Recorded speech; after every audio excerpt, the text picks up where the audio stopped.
Pentagon issues ominous message about nukes within hours of China saying it was ready for war. The Pentagon has issued a powerful message to enemies secretly planning strikes on America. "We'll find you, hold you accountable," the Department of Defense, DOD, said Wednesday, announcing the completion of a new nuclear attack scenario. This prominent hunt exercise saw special units don white hazmat suits as they simulated nuclear detonations to validate the team's ability to gather evidence to support presidential decision-making during a nuclear attack scenario. The team participated in a simulated nuclear detonation and collected ground evidence to determine where it came from and how it got there, which is known as nuclear forensics.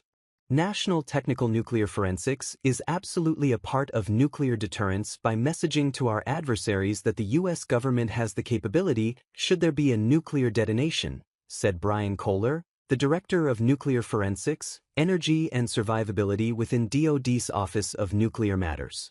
While the exercise took place from January 26 to 31st, the DOD only shared the update this week and within hours of China saying it was ready for a tariff war or any other type of war. China's statement was in response to President Donald Trump's vow to impose further tariffs on the nation. During Trump's Tuesday address to Congress, he revealed that further tariffs would hit on April 2nd, including reciprocal tariffs and non-tariff actions aimed balancing out years of trade imbalances. The DoD emphasized that such training exercises have been conducted twice a year since 2012. FBI Albany Public Affairs Officer Sarah Ruen said, "I believe planning for this one began back in the spring." She added that these drills are not due to any recent or ongoing world events. Nuclear forensics works by analyzing the isotopic composition, chemical impurities, and physical characteristics of a nuclear material sample to determine its origin and history. It essentially acts like a fingerprint to trace the source of the material, similar to how DNA analysis is used in criminal investigations. Timothy Jacomhood, the senior scientific advisor for the Office of Nuclear Matters, said these special units are specifically looking for radioactive debris that can be analyzed. When a nuclear detonation occurs, you see the traditional mushroom cloud.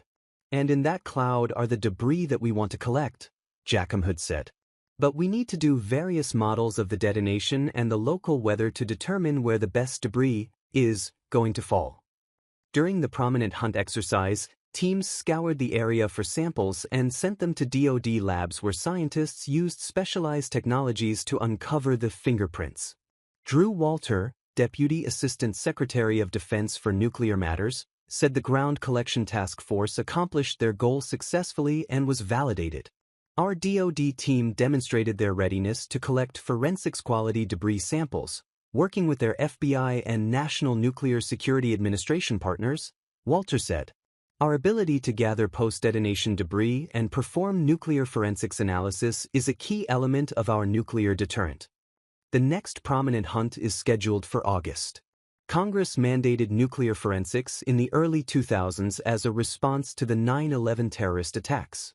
One of the goals of the mandate was to enhance the ability to use forensic evidence from the nuclear debris to discover who was responsible for a nuclear detonation on American soil. But those explosions that prominent hunt focuses on are not from nuclear missiles like those that might come from a nuclear-armed adversary nation. When people think of nuclear detonations, their first thought is ballistic missiles and bomber aircraft, said Timothy Jacomhood, the senior scientific advisor for the Office of Nuclear Matters. Nuclear forensics, however, focusing on stopping terrorist attacks by means of improvised nuclear device or by states who plan to deny responsibility for an attack. These types of attacks won't be traceable from a launch within a nation, said the DoD. The exercise focused on the idea that if a bomb goes off in a city, collecting ground debris will be critical to finding where it came from and how it got there. In those scenarios, you're less certain, and you need to know with total confidence who was responsible for this attack so that we can inform our senior leaders, and they can determine the appropriate response, Jacomhood said.